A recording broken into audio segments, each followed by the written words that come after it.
Bueno, muy buenos días, esperando que todas y todas se encuentren bien en sus casas. Hoy comenzamos entonces con la clase de crecimiento microbiano.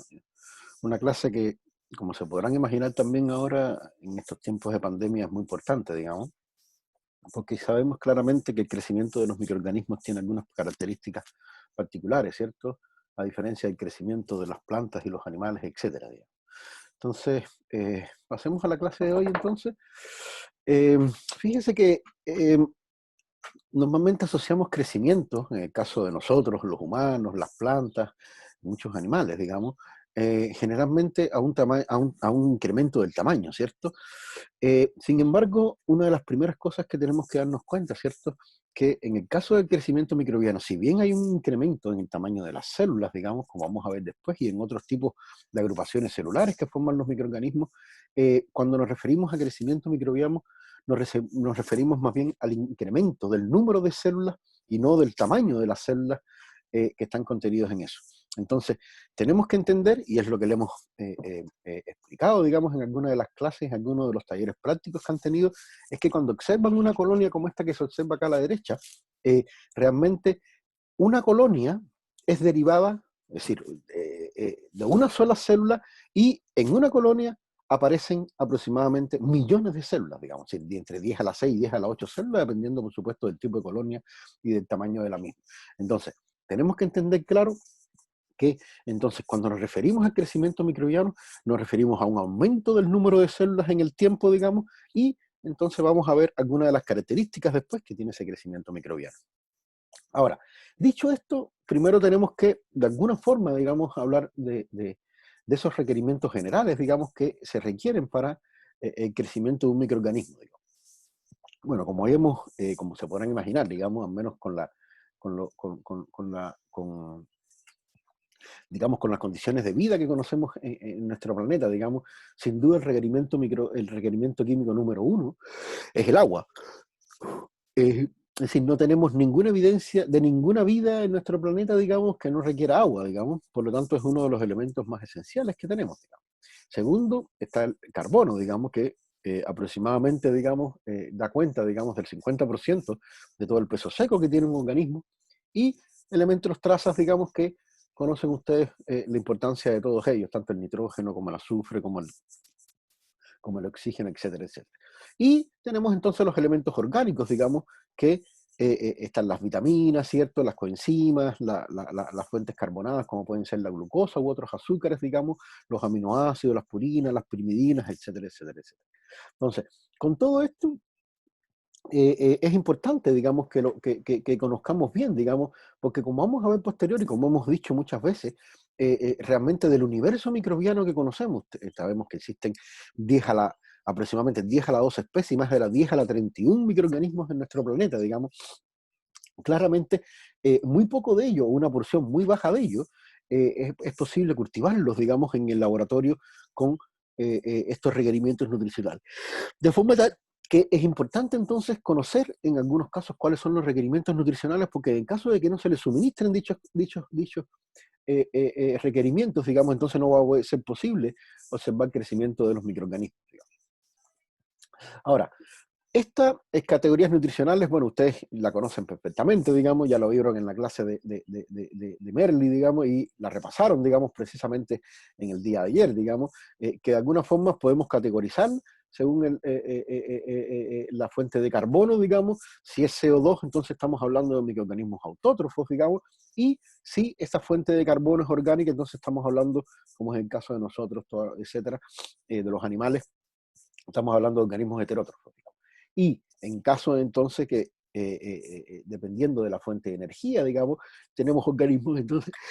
que pueden ser fotótrofos, digamos, que aquellos que utilizan la luz solar o la energía de la luz solar, digamos, para tener tanto el poder reductor como el ATP que se necesita, digamos, como también elementos orgánicos en el caso de los eh, eh, quemótrofos. Entonces, estas categorías generales, digamos, son las que nos permiten entonces dividir los organismos en heterótrofos, autótrofos, fotótrofos y quemótrofos. Entonces, otro aspecto que también hemos visto que ustedes conocen, digamos, y que de alguna forma debemos hacer énfasis, digamos, en esta clase es la condición de requerimiento de oxígeno que pueda requerir un microorganismo. Ustedes conocen que todos los seres vivos que conocemos, digamos, salvo los microorganismos, todos requieren oxígeno, digamos. Sin embargo, en el caso de los microorganismos, conocemos, digamos, que existen particularidades, como es el caso de los aerobios obligados, que requieren oxígeno, sí o sí, para poder crecer, digamos, y tenemos entonces los anaerobios obligados, que son aquellos que realmente no solo no pueden ver en presencia de oxígeno, que no se mueren en la presencia de oxígeno, digamos. Es decir, son microorganismos que crecen en la más completa ausencia de oxígeno, digamos. Y tenemos entonces aquellos organismos que pueden ser facultativos anaerobios, que quiere decir que pueden de alguna forma crecer con oxígeno también en la ausencia del mismo, digamos. Ustedes también vieron en la clase de Merli, ¿cierto?, el ejemplo del Escherichia coli y otros microorganismos que tienen esta propiedad facultativa que se llama, digamos, de poder crecer tanto en ausencia como en presencia de oxígeno, con metabolismos completamente diferentes, por los cuales de alguna forma son capaces de producir tanto la energía, entendiendo como ATP o poder reductor, digamos, como todo lo requerido, digamos, para sus procesos celulares, digamos, son adaptados completamente a la ausencia de oxígeno, digamos. Entonces, también los medios, como habíamos visto en la clase, digamos, y ustedes repasaron, digamos, en los talleres prácticos, tenemos los llamados medios complejos, digamos, o medios compuestos, digamos, que de alguna forma tienen una composición, si bien conocemos cuáles son los componentes, digamos, no sabemos exactamente la cantidad en que están ellos, digamos. Y ese es el ejemplo, por supuesto, de los medios ricos, digamos. De hecho, en la clase en los talleres le poníamos el ejemplo del famoso medio Luria-Bertani, que es un medio que, si bien sabemos que tiene extracto de levadura, tiene triptona, etcétera, etcétera, si sabemos que tienen proteínas, aminoácidos, no sabemos ni cuál es la cantidad en que están presentes exactamente, ni particularmente cuáles son los aminoácidos, digamos, que la componen. De forma tal que sabemos una composición general, pero no definida de cada uno de esos componentes, digamos. Están por su parte los otros medios que tienen una composición química bien exacta, digamos, si sabemos exactamente todos los aminoácidos, todas las bases nitrogenadas, en el caso que tengan los metales, cualquier otro micronutriente que tenga, sabemos exactamente en qué concentración están presentes, digamos. Y esto es muy importante para muchos microorganismos realmente que necesitan, digamos, de algunos requerimientos especiales, ya sea un aminoácido, ya sea una base nitrogenada, para poder crecer, digamos. Es decir, hay muchos organismos que son ausótrofos, digamos, algunos de estos componentes, de forma tal que si no se les suministra en el medio, van a ser imposibles de crecer, porque estos microorganismos, cuando uno analiza su metabolismo y su genoma, no presentan las vías metabólicas encargadas, por ejemplo, de la síntesis de un determinado aminoácido, de forma tal que no les queda otra que incorporar, digamos, esos aminoácidos o esos requerimientos nutricionales desde el medio y no por su síntesis de nuevo, digamos, al interior de la célula. Digamos. También tenemos entonces los medios selectivos, que como habíamos visto también en el taller, favorecen el crecimiento de un determinado microorganismo particular dentro de un grupo de microorganismos. Entonces, en ese caso, por ejemplo, podemos tener los aminoácidos, podemos tener, disculpen, los antibióticos, que también es un medio que, si le ponemos un antibiótico a una determinada placa, digamos, y vertemos sobre ella diferentes microorganismos, digamos, diferentes grupos de microorganismos, bueno, van a poder crecer solamente aquellos seleccionados, digamos, aquellos microorganismos que contengan la capacidad metabólica, digamos, para de alguna forma poder enfrentar, digamos, la presencia de ese antibiótico en el medio, ya sea porque lo logre expulsar, ya sea porque lo logre degradar, etcétera, etcétera. Entonces, un medio selectivo es un medio que es capaz de discriminar, digamos, dentro de un grupo de microorganismos, algún microorganismo particular, digamos, que tiene una característica que lo selecciona, digamos, precisamente para poder crecer en esas condiciones. Digamos. Y por otra parte, y a diferencia, tenemos los medios diferenciales, que aquí los medios diferenciales de alguna forma no seleccionan, no privan del crecimiento a otros, pero sí de alguna forma la presencia de algún componente en el medio permite diferenciar la colonia de un microorganismo que tenga una actividad positiva, digamos, o que haya reaccionado positivamente hacia ese reactivo, de alguno que no lo haya hecho. Ahí tenemos muchísimos ejemplos que también vamos a ver en el próximo trabajo práctico de vías metabólicas y de cómo podemos precisamente, incluso después, al final de esta clase, vamos a ver algunos ejemplos incluso de cómo podemos de alguna forma eh, em, em, identificar un microorganismo precisamente en base a medios diferenciales que le permitan diferenciar, digamos, cuál es la capacidad metabólica que tiene un microorganismo para crecer en una determinada fuente de carbono y no en otra. Entonces, la capacidad entonces que tienen estos microorganismos, ya sea de crecer en medios selectivos como en medios diferenciales, nos permite de alguna forma también la identificación de estos microorganismos. Y vamos a ver cómo, por ejemplo, en el caso del agar McConkey, es un agar que, si bien no excluye el crecimiento de algunos microorganismos, por supuesto hay microorganismos que no son capaces de crecer en esa agar, digamos, aquellos que crecen, no todos van a tener una reacción positiva, digamos, que es la aparición de una colonia de color rosado, digamos, ante la presencia de precisamente un microorganismo que es capaz de metabolizar la fuente de carbono, en este caso que contiene ese medio que es la lactosa. Entonces, aquellos microorganismos que sean capaces de consumir esa fuente de carbono van a tener una coloración diferencial que los va a permitir en una placa lograr identificarlos, digamos, del resto de otros microorganismos. Y, bueno, también en muchos laboratorios, digamos, nosotros también hemos cultivado, digamos, microorganismos anaeróbicos. Entonces, en ese caso, lo que hacemos no es más que, de alguna forma, privar de la fuente de oxígeno al medio, digamos, o al recipiente, digamos, que esté de alguna forma contenido, digamos, para crecer, digamos, en estos microorganismos. Eso se logra con tapones herméticos o de alguna forma añadiendo algún gas que elimine todo el oxígeno presente, digamos, en un determinado frasco, digamos, que pueda contener medio de crecimiento de un microorganismo. De esa forma podemos eliminar completamente el oxígeno y permitimos que estos microorganismos que realmente requieren ausencia de oxígeno para poder crecer, puedan hacerlo, o aquellos microorganismos que son facultativos, ¿cierto? Que tienen una forma de crecimiento tanto anaerobia como aerobia, también puedan permitir crecer, digamos, en estas condiciones. Hay, por ejemplo, muchos ejemplos de microorganismos que son capaces de, por ejemplo, en estado anaeróbico, producir determinado metabolismo que los hace ser, por ejemplo, más virulentos o con una mejor capacidad para sobrevivir al interior de un macrófago, etcétera, etcétera, para causar una infección. Entonces, es muy importante que tengamos en cuenta todos estos aspectos, tanto del medio de cultivo como de la capacidad de nutrientes, digamos, que requiera un determinado organismo para poder crecer entonces en dichos medios. Es así entonces que aquí tenemos diferentes medios, digamos, que algunos ejemplos de agares, de medios que son complejos, digamos, aquellos que son selectivos, diferenciales, etcétera, etcétera. Por ejemplo, tenemos el agar sangre, digamos, que es un medio complejo que, si bien sabemos que tiene sangre, no sabemos bien cuáles son exactamente los componentes ni cuáles son los aminoácidos que tiene, etcétera, etcétera, etcétera. También poníamos el ejemplo del medio Luria Bertani, del medio agar chocolate, etcétera. Son medios complejos de alguna forma que no tienen, digamos, una composición exacta conocida, aunque sabemos que tienen determinados componentes, digamos, que lo definen, digamos.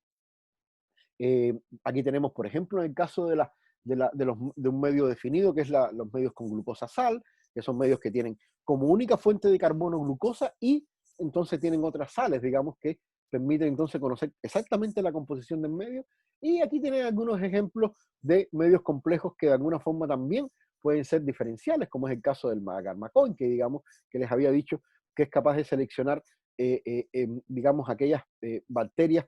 que de alguna forma son capaces de, por una parte, fermentar lactosa, e incluso también es un medio selectivo para aquellos microorganismos que son capaces de producir sales biliares, que también se pueden, digamos, discriminar, digamos, cuando aparecen en la colonia, digamos, aquellos microorganismos que producen estas sales biliares de aquellos que no la presentan, digamos. Entonces, tienen que entender ustedes que de alguna forma podemos combinar, ¿cierto? Todas estas categorías y podemos tener un medio complejo que sea diferencial, podemos tener un medio que sea químicamente definido, que sea un medio que contenga un antibiótico, en ese caso sea un medio selectivo, etcétera, etcétera, etcétera. Entonces, todas estas combinaciones y algunos de los ejemplos los pueden ver en esta tabla y también vamos a ver en la clase algunos otros ejemplos de algunos de estos medios, incluso vamos a ponerle el ejemplo de cómo de alguna forma, precisamente mediante medios diferenciales y medios que tienen una composición definida, digamos, podemos de alguna forma identificar, digamos, la presencia de un determinado microorganismo por la actividad metabólica que estos microorganismos sean capaces de expresar, digamos, ante la presencia de ese medio. Digamos. Entonces, tenemos que entender, como ya hemos dicho, que no estamos hablando, cuando nos referimos fundamentalmente al crecimiento bacteriano, estamos refiriendo particularmente al aumento del número de células, digamos. Y ustedes conocen que generalmente la división bacteriana ocurre fundamentalmente por fusión binaria, digamos, es decir, la separación de dos células hijas. Vamos a ver después algunos de los mecanismos y algunas de las cosas que de alguna forma caracterizan a esta fisión binaria, digamos. Y claramente existen otros mecanismos alternativos que no vamos a entrar en mucho detalle, digamos, pero claramente no son fundamentalmente son en microorganismos, pero no son en bacterias, digamos, son en algunos hongos, algunas levaduras, etcétera, que tienen otras medidas alternativas, digamos, de división celular, como pueden ser el budding o la imaginación, digamos, la formación de estas células hijas, digamos, también en las bacterias filamentosas la formación de coridosporas, y también en algunos casos la fragmentación, digamos, que también logra dar, digamos, aunque no sea una división binaria total, digamos, es capaz de también dar de la formación de células hijas. Entonces, la fisión binaria, que es lo principal que de alguna forma tenemos que entender, digamos, ¿cómo ocurre este proceso? Digamos, bueno, existen diferentes fases de este proceso que son importantes que ustedes las conozcan, digamos, de forma tal que si tenemos una célula representada acá, que tiene una pared celular, que tiene una membrana, en este caso que tiene un cromosoma, y que tiene componentes citoplasmáticos, digamos, como pueden ser los ribosomas y todas las enzimas, digamos, que están relacionadas con el metabolismo de algún microorganismo, digamos, de alguna fase, de alguna forma en esta primera fase, digamos, tenemos una célula que está joven, digamos, que de alguna forma está en estado todavía no en división, digamos, y vemos en este paso B entonces que las células comienzan de alguna forma a prepararse, comienzan primero a alargarse para comenzar este proceso de división celular, digamos. Primero entonces aumenta el volumen, digamos, de la célula, comienza de alguna forma la duplicación del cromosoma, digamos, mediante la replicación del DNA, digamos, y eventualmente comienza, digamos, ustedes logran ver en el centro, digamos, esta pequeña invaginación, digamos, comienza entonces la formación de este septum transversal, digamos, que de alguna forma va a ser el que después a la larga sea el que divida las células en dos células hijas, digamos. Entonces, en esta segunda fase, ya el septum ha logrado crecer, digamos, hacia el centro, digamos, todavía no logra encontrarse y cerrar de alguna forma, pero ya de esta forma, en este paso, ya los cromosomas claramente se ubican uno a cada lado de la célula, digamos, uno en cada célula hija, digamos, y también los componentes, todos los componentes que están en el citoplasma, de alguna forma son distribuidos aleatoriamente, digamos, en estas dos células que se están desarrollando hijas, digamos. En el cuarto paso, entonces, ya el septum se termina completamente de sintetizar, digamos, a lo largo del centro de todas las células, digamos, y comienza entonces de alguna forma la separación, digamos, de estas dos células hijas, digamos, que en el último punto entonces podemos ver que están completamente divididas y separadas, y entonces permite entonces doblar, digamos, el número de células y comenzar entonces, a su vez, cada una de estas células hijas a poderse dividir en dos de forma exponencial, digamos. Entonces, es importante que ustedes tengan bien todos estos parámetros, digamos, de qué es lo que ocurre en cada uno, la preparación, la formación del septum, etcétera, etcétera. Ahora, fíjense que, eh, eh, eh, ¿por qué ocurre la división en el centro de la célula, digamos? ¿Cómo se regula todo esto? Bueno, esto no vamos a entrar en detalles moleculares, digamos, pero queremos que ustedes conozcan, digamos, que esto es un proceso altamente regulado, digamos, por un complejo de proteínas en las células que se llaman divisomas. Es decir, el divisoma es un conjunto de proteínas o de complejos proteicos que de alguna forma están encargados de la división celular que ocurre en la célula y particularmente en el centro, digamos, en la formación del septum y la concominante formación de las dos células hijas. Como pueden ver acá, digamos, hay muchísimas proteínas que son importantes en este proceso, no vamos a entrar en detalle, pero hay una particularmente que es muy importante que se llama MINC, que es precisamente la proteína que de alguna forma permite que el septum crezca solamente en el centro de la célula y no en otros lugares, digamos, para que entonces la división y esta distribución aleatoria, ¿cierto?, de todos los componentes que forman parte, puedan entonces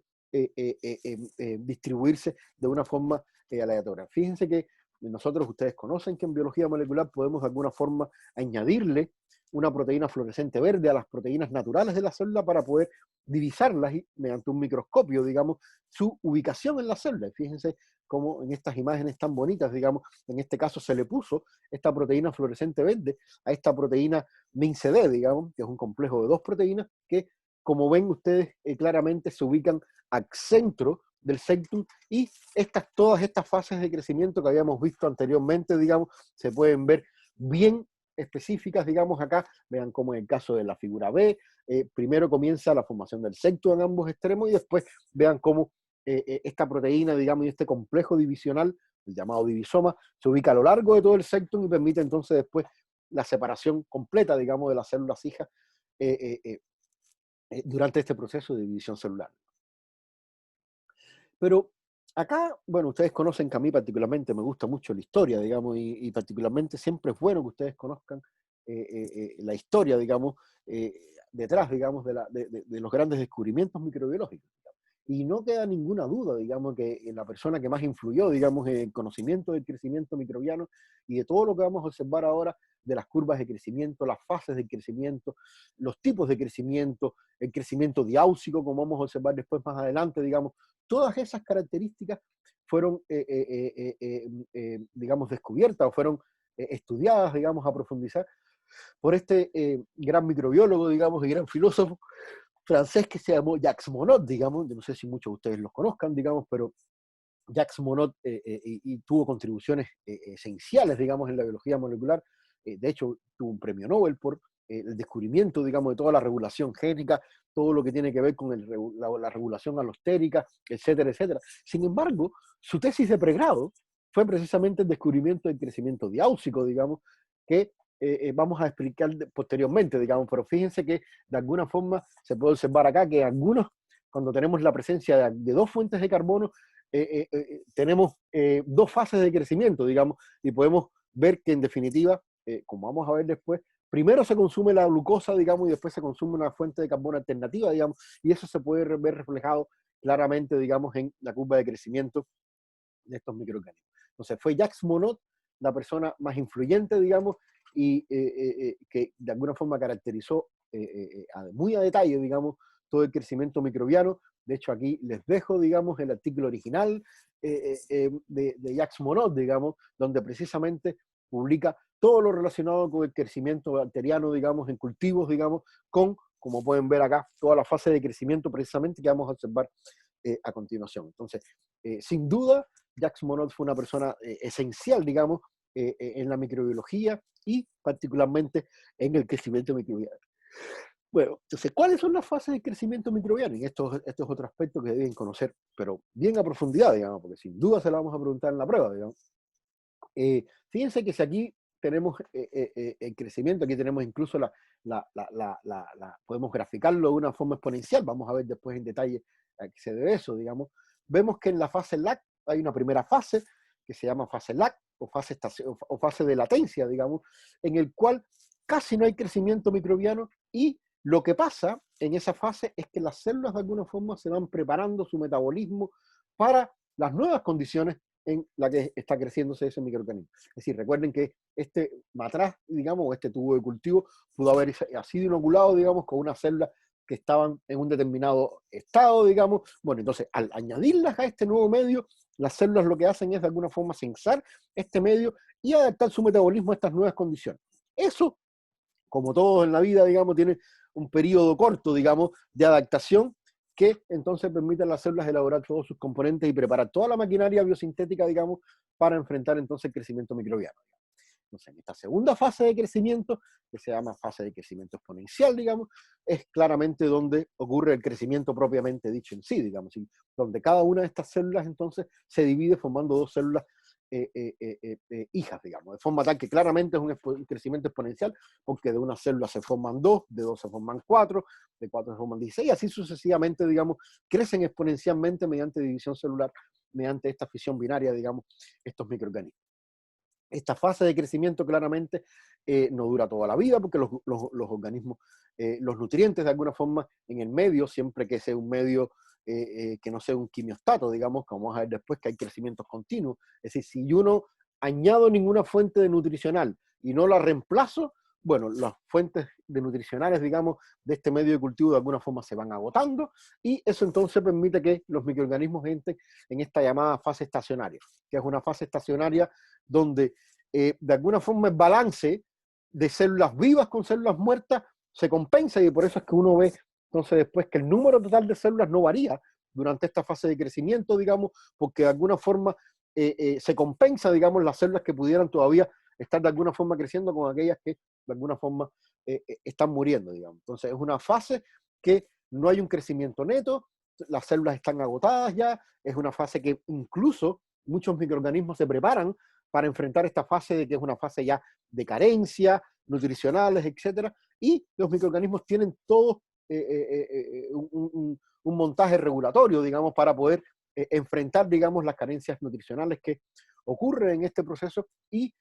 no solo las carencias nutricionales, sino incluso las carencias de muchos de los componentes de los sillares esenciales, como pueden ser los aminoácidos, etc. Y es por eso precisamente entonces que ya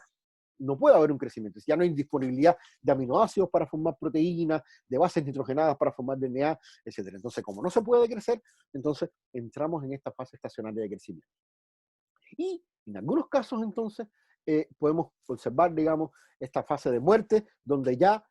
las células sencillamente, este balance, digamos, de crecimiento con respecto a células ya no ocurre, y entonces algunas células comienzan entonces su fase de muerte, digamos, y entonces sí se puede apreciar un decrecimiento, digamos, de las células en este proceso, digamos. Entonces, resumiendo, tenemos estas 4 fases fundamentales que fueron las que de alguna forma Jacques Monod había, digamos,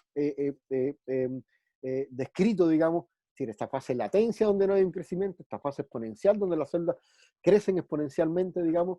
Vamos a ver un poco después la matemática relacionada con esta fase exponencial de crecimiento y algunos parámetros importantes, digamos, que podemos caracterizar de esta fase. Y tenemos también entonces esta fase estacionaria y esta fase de muerte, digamos, donde las células ya no están creciendo y en algunos casos entonces incluso el número de las mismas puede decrecer producto del agotamiento de los nutrientes esenciales que están contenidos en el medio de cultivo. Ahora, aquí está el resumen precisamente de estas fases de crecimiento. Como habíamos visto en esta fase LAC, se forman nuevas enzimas, se preparan las condiciones para el crecimiento de este medio. En el caso de la fase logarítmica, la fase exponencial, hay un crecimiento exponencial, todos los productos se forman, digamos, todos los productos. De hecho, es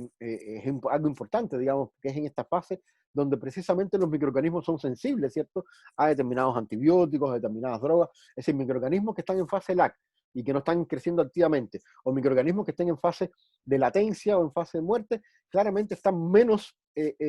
propensos, digamos, a incorporar alguna droga o a incorporar algún químico, digamos, que de alguna forma inhibe el crecimiento de estos microorganismos, digamos. Por lo tanto, generalmente, digamos, cuando observamos, digamos, la acción de algún antibiótico, algún metal, etcétera, eso ocurre solamente en microorganismos que están metabólicamente activos, digamos, y esa probabilidad, por supuesto, es mucho mayor en la fase exponencial de crecimiento. Y bueno, en la fase estacionaria, como habíamos visto, digamos, ya los nutrientes se vuelven un limitante, digamos, incluso también los productos del metabolismo se pueden volver tóxicos, digamos, para las células y la acumulación de compuestos que de alguna forma son productos, digamos, del metabolismo de los microorganismos, pueden de alguna forma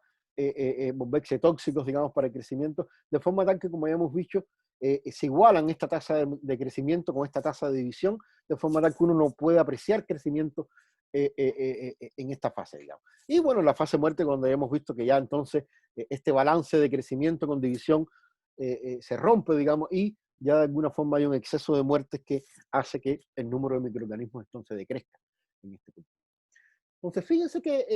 es la representación, ¿cierto?, del crecimiento exponencial, digamos, y tienen una, después tengo 2, después tengo 4, después tengo 8, después tengo, y así sucesivamente, 16, 32, etcétera, etcétera. Por lo tanto, a medida que pasan las generaciones, digamos, si la generación N, digamos, tenemos el crecimiento exponencial, entonces 2 a la N, ¿cierto? Es decir, entonces, de alguna forma, si tenemos en la generación 0 tenemos 0 células, en la 1 vamos a tener 2 y así sucesivamente 4. Entonces, las n generaciones de alguna forma la podemos calcular con 2 a la n por x, digamos. Entonces, ¿cómo podemos de alguna forma, digamos, esto lo vamos a ver en detalle, digamos, en el taller práctico para que ustedes de alguna forma se familiaricen, digamos, con el crecimiento exponencial, etcétera? Lo que tenemos es que si graficamos, digamos, el número de células en el tiempo, lo que vamos a observar, por supuesto, es este crecimiento exponencial. Pero fíjense que si lo que graficamos entonces es el logaritmo del número de células en el tiempo, entonces vamos a observar entonces completamente una línea recta, digamos. Entonces, ¿cómo podemos calcular el número de generaciones que ha calculado? ¿Cómo podemos calcular el tiempo generacional, que es el tiempo que tiene un microorganismo para doblar su número de células? Es decir, tiempo generacional es el tiempo que un microorganismo tarda en duplicarse. Bueno, eso lo podemos calcular con esta formulación, digamos. Entonces, si tenemos que el número de generaciones es exponencial, es decir, y es igual a 2 a la n por x, entonces si uno despejamos n, digamos, en este gráfico, digamos, tenemos que de alguna forma tenemos el logaritmo de y menos el logaritmo de x partido el logaritmo 2, digamos. Y eso de alguna forma podemos simplificarlo en esta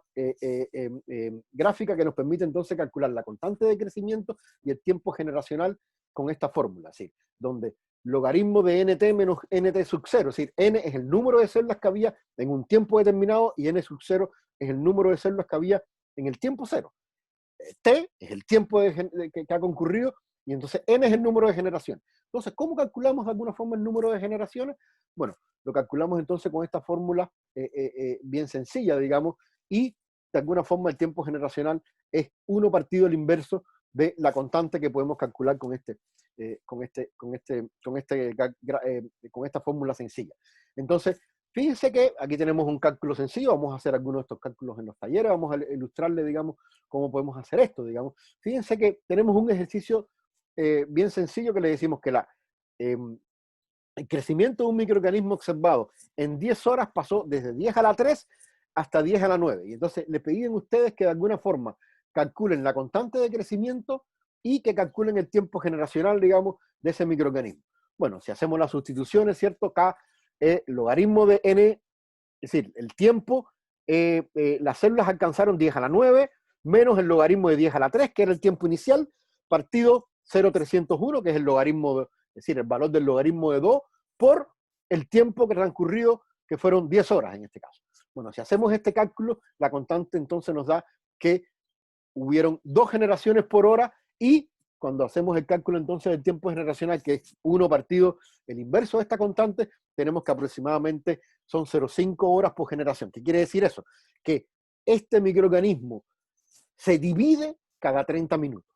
Entonces, el tiempo generacional es importante que lo entiendas, es decir, es el tiempo que transcurre un microorganismo en duplicarse. Créame que 30 minutos es un tiempo bastante o razonablemente rápido, digamos que es, por ejemplo, el caso de Escherichia coli y muchos microorganismos que tenemos en el laboratorio que son de fácil crecimiento, digamos, son microorganismos que de alguna forma se van dividiendo o se duplican cada 30 minutos, digamos. Bueno, tenemos muchísimos ejemplos y de hecho tienen el ejemplo de la casa de la profesora Cristina Dorador, digamos, con microorganismos que tienen de alguna forma otros metabolismos, como pueden ser la quimiolitoautotrofía, o como pueden sencillamente ser condiciones mucho más adversas como la baja temperatura, etcétera, etcétera. Bueno, todo eso influye en el tiempo generacional. De hecho, hay microorganismos que tienen tiempos generacionales de días o de horas. De hecho, en mi clase, cuando hablamos del origen de la vida, yo les puse el ejemplo de estos japoneses que habían aislado esta arquea, digamos, que fue esencial para comprender el origen digamos, el origen del núcleo en las células eucariontes. Bueno, que esos microorganismos, imagínense, tienen tiempos generacionales de 1 semana. Es decir, tardan 1 semana en duplicar el número de células. Por lo tanto, un crecimiento, poder tener un crecimiento abundante de esos microorganismos dura meses, si no incluso años, digamos. Entonces, tenemos que entender entonces que de qué depende estas características del crecimiento. Bueno, dependen claramente del microorganismo per se, digamos, pero también hay otros aspectos, digamos, que de alguna forma influyen, como vamos a ver después, como pueden ser la temperatura, las condiciones de pH, las condiciones en medio, etc. Por ejemplo, este microorganismo, que pudiera ser una Escherichia coli, que crece 30 minutos por generación, quizás ese sea el crecimiento a 37 grados Celsius, sea el crecimiento en medio rico. Sin embargo, si uno capaz que ponga un medio que no sea tan rico, que tenga menos nutrientes, o uno baja la temperatura, bueno, estos números precisamente pueden variar, pueden aumentar. Entonces ya la Escherichia coli no se dividiría cada 30 minutos, sino que, por ejemplo, si yo lo pongo a 37 grados, en vez de a 37 grados, lo pongo a una temperatura más baja, 20, 25 grados, la Escherichia coli entonces no se va a reproducir tan rápido. Entonces los tiempos generacionales en este caso pudieran ser de 1 hora, 2 horas, 3 horas, etc. Entonces es importante que estos datos dependen entonces del microorganismo per se y de las condiciones en las cuales está ocurriendo el cultivo. Entonces fíjense que, como habíamos visto acá anteriormente, digamos, le habíamos dicho que una de las formas incluso que es más fácil para calcular precisamente esta tasa de crecimiento, esta constante de crecimiento, es calcular la pendiente, digamos. Es decir, es muy fácil, digamos, matemática, calcular la pendiente de una recta, digamos, en un determinado gráfico, digamos. Pero fíjense que de alguna forma con esa misma pendiente o con la tendencia de esta pendiente, automáticamente nosotros podemos ver que un microorganismo crece mucho más rápido que mucho más lento. Es decir, a mayor pendiente, digamos, mayor es el crecimiento de los microorganismos. Porque claramente, como podemos observar acá, el tiempo que utilizan, digamos, en duplicarse es mucho menor. Podemos ver acá el segundo y acá el tercero, digamos, es mucho mayor que en los otros microorganismos. Entonces, por ejemplo, esto pudiera ser fácilmente un microorganismo que en la línea negra crece a 37 grados. En la línea esa, violácea, digamos, crece a 25 grados. Y en la línea naranja crece a 15 grados. ¿Qué quiere decir eso? Que el crecimiento de este microorganismo disminuye entonces a medida que disminuye la temperatura. Entonces, este tipo de gráficos era lo que de alguna forma nosotros esperábamos que ustedes hiciesen, digamos, y que ustedes obtuviesen y graficasen de el experimento de el trabajo práctico que iban a tener para determinar el crecimiento celular. Entonces, es importante que si ustedes hacen un gráfico, en este caso un gráfico semilogarítmico, ¿cierto? Porque tenemos el logaritmo del número de celdas a la izquierda en el tiempo, que el tiempo sí es una unidad lineal, digamos. De alguna forma podemos entonces estimar, digamos, cuán rápido o no crece un determinado microorganismo y podemos hacer estas comparaciones tanto de la constante de crecimiento como del tiempo generacional. Entonces, claramente en este organismo que crece en negro, el tiempo generacional es mucho menor que en el caso de que crece, digamos, en esta otra condición que se ve acá naranja, digamos. Entonces, ¿cómo podemos entonces, y con esto ya de alguna forma estamos terminando, digamos, ¿cómo podemos medir el crecimiento? Bueno, el crecimiento fundamentalmente podemos medirlo de dos métodos. Una forma es directa, observando las células y contando, y otra es con métodos indirectos, que de alguna forma vemos el efecto del crecimiento del microorganismo, no lo vemos en sí, digamos, ¿ya? Bueno, ¿cómo podemos hacer estos métodos? Bueno, el primero, y el conteo directo más concreto, digamos, que es el que de alguna forma iban a hacer ustedes en los trabajos prácticos, es, si tenemos un cultivo, por ejemplo, aquí tenemos un matraz, que inoculamos estos cultivos, y lo que hacemos es, cada 60 minutos, es decir, a los 60 minutos, a los 120, a los 180, a los 40, 300, etcétera, etcétera, etcétera, tomamos una determinada muestra de este cultivo. Es decir, este cultivo claramente va a ir creciendo en el tiempo y lo que hacemos entonces es tomar una alícuota de este cultivo y esa alícuota, como vamos a ver en el taller práctico, la sembramos en una placa que permita o que sea compatible, digamos, con el crecimiento. Entonces podemos observar acá que en el tiempo cero, sí, y hacemos esto, bueno, no va a haber ninguna célula porque claramente en el tiempo cero todavía no hemos inoculado, digamos. Bueno, y a medida que pasa el tiempo, como vemos, van creciendo los microorganismos, si hacemos una dilución y plaqueamos, como podemos observar acá abajo, vemos que el número de células entonces va a ir aumentando. Entonces, lo que hacemos, o lo que hacían ustedes entonces, en este caso, era contar este número de células, en el caso, bueno, ustedes conocen que en ciencia generalmente usamos más de una réplica, entonces ustedes hubieran tenido que promediar entonces esos valores y iban a reportar entonces el número de unidades formadores de colonias. Es decir, el número de colonias que vemos en una placa es reflejo del número de células que estaban contenidas en ese tubo. Por lo tanto, es una medición directa, digamos, del número de células que estaban presentes y de esa forma podemos estimar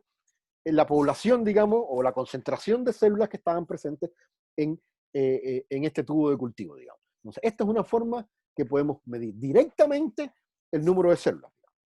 Lo otro, por supuesto, es contarla, digamos. Es decir, imagínese usted que en vez de hacer esto, nosotros podemos tomar esta muestra y en vez de plaquearla, podemos montarlas en un microscopio y podemos contar el número de células que había, digamos. Es otra forma directa de que podemos hacerlo. Para eso se usan, como podemos ver acá, unas eh, unas cámaras, digamos, que son de alguna forma especiales, que son similares, digamos, a las que se usan para los conteos de eritrocitos y otros conteos celulares que nos hacen cuando nos hacen una prueba médica, digamos, un ensayo, o un análisis clínico, digamos, de nuestra muestra de sangre, etcétera. Bueno, se hace algo similar, digamos, que están, estas cámaras de alguna forma están cuadriculadas y conocemos el volumen exacto de forma tal que uno puede contar y saber exactamente la concentración de células y estimar, entonces, el número de células que había originalmente en el frasco de la cual yo tomé, digamos, para contar estas células. Entonces, esas son formas de contar directamente y entonces tenemos otras formas entonces que son indirectas. Entonces, ustedes en el laboratorio, precisamente en el taller práctico, lo que iban a hacer era contar las células producto de la titulación, es decir, un plaqueo, y contarla, y iban entonces a comparar esos resultados con la medición de la turbidez que le iban a hacer en un espectrofotómetro. También la medición entonces del espectrofotómetro es una medición, pero indirecta, del crecimiento celular. Como podemos observar acá, digamos, un cultivo que no está crecido con un cultivo que está crecido. ¿Cuál es la diferencia? Que bueno, cuando uno le transmite la luz, claramente en la medida que hayan más células que de alguna forma eviten el paso de esta luz, bueno, entonces vamos a tener entonces esta medición, digamos, de la turbidez, este aumento de la turbidez va a estar de alguna forma relacionado, digamos, con el aumento de los microorganismos que estaban presentes en este tubo. Ahora,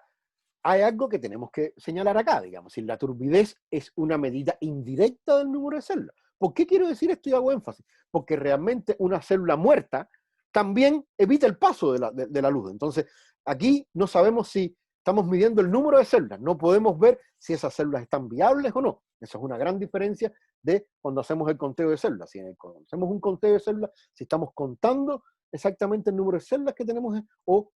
cuando plaqueamos, digamos, es un estimado directo del número de células. Cuando medimos la turbidez, de alguna forma estamos haciendo un estimado indirecto porque claramente tanto las células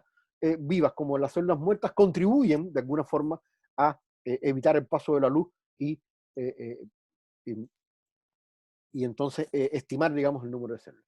Y lo último que podemos hacer entonces también es, y este es el ejemplo, digamos, de también una prueba que van a hacer en los talleres prácticos, es medir el crecimiento microbiano en diferentes pruebas metabólicas, es decir, en diferentes fuentes de carbono. Aquí, como habíamos visto al inicio, tenemos de alguna forma diferentes medios que son definidos, es decir, medios en que yo conozco que tiene urea o que tiene indol o que tiene determinado azúcar o que tiene citrato, etcétera, etcétera, etcétera. Y vemos entonces la capacidad que tienen los microorganismos, digamos, para crecer en estos diferentes medios. Y vamos a ver acá, no vamos a entrar en muchos detalles porque eso lo vamos a ver después, vemos cómo precisamente la aparición de determinados colores nos indica si la prueba fue positiva o fue negativa, digamos, si ese microorganismo fue capaz o no de crecer. De hecho, como vamos a ver, en algunas pruebas incluso se hacen en ausencia de oxígeno, en el caso para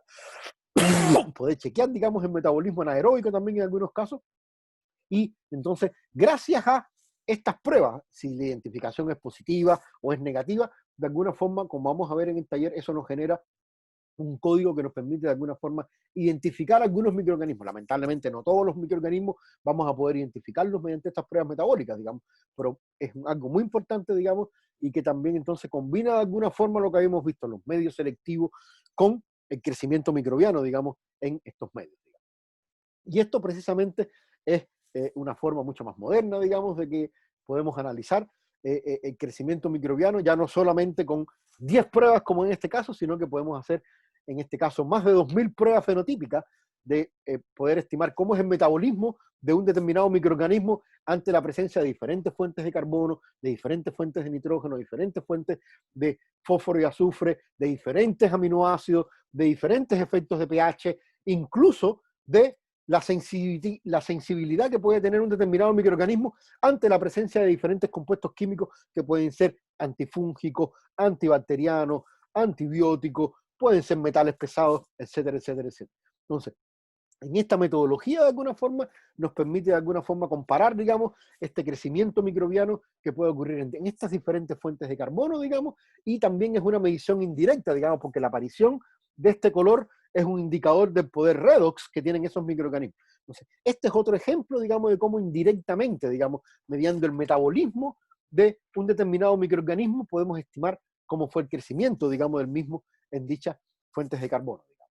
Entonces, con esto termino, digamos, que es lo que habíamos visto, digamos, de alguna forma con el crecimiento diáusico que había demostrado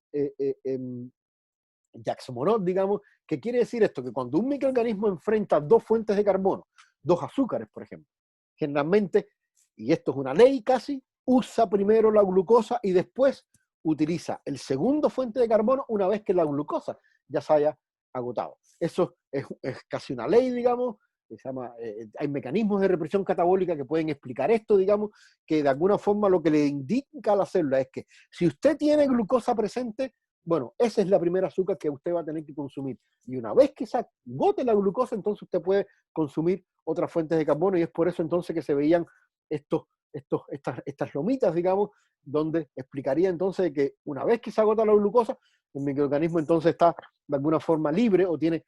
la disponibilidad, digamos, de consumir esta otra fuente de carbono. Entonces, esto es lo que observamos acá, digamos. Es decir, fíjense que una vez que se agota la glucosa, primera lomita, digamos, entonces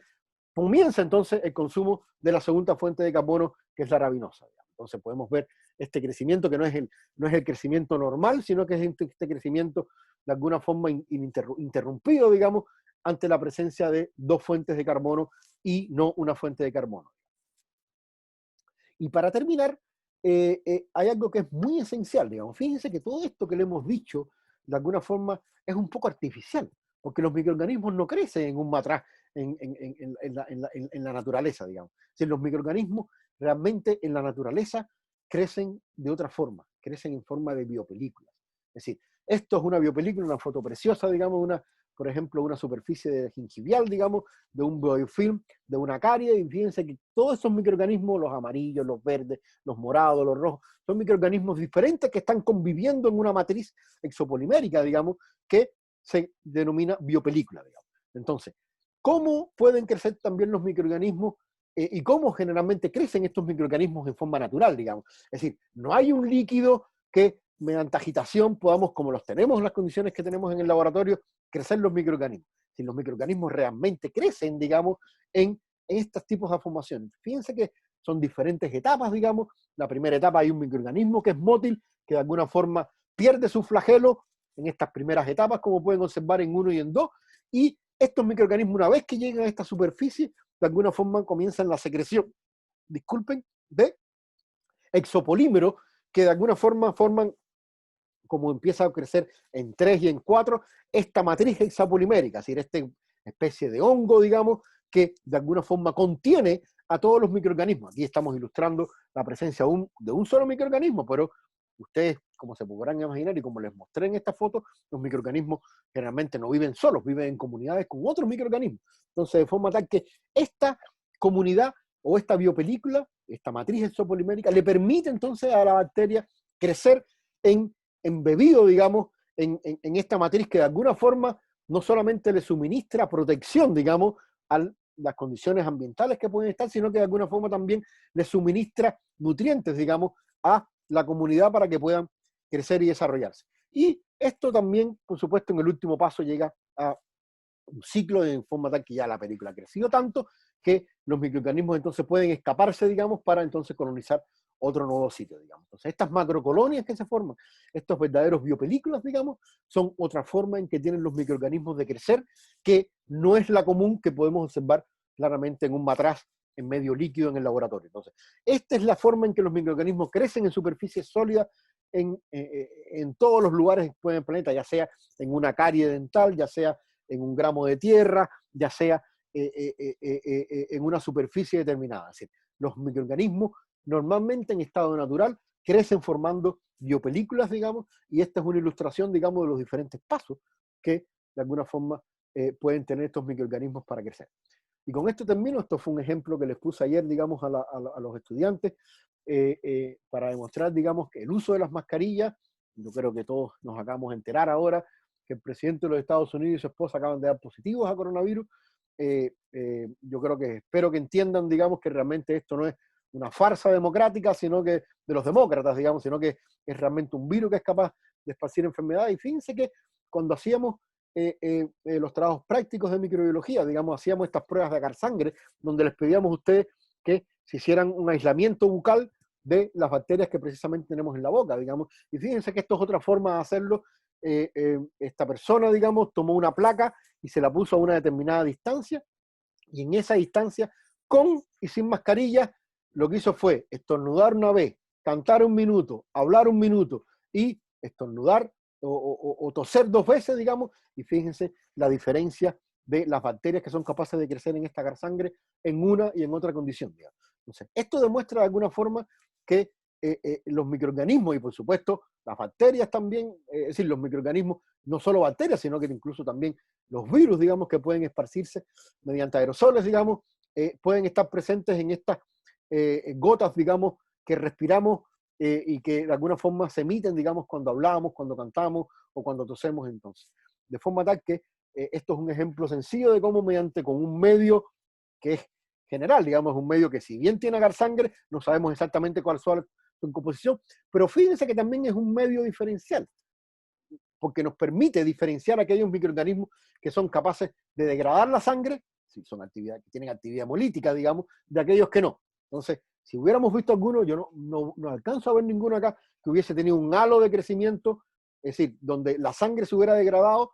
hubiéramos entonces también podido identificar microorganismos en o actividades metabólicas de microorganismos en, en esta placa, digamos.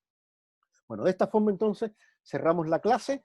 agradecerles por su participación, digamos, y deseándoles entonces que tengan un muy buen fin de semana. Muchas gracias.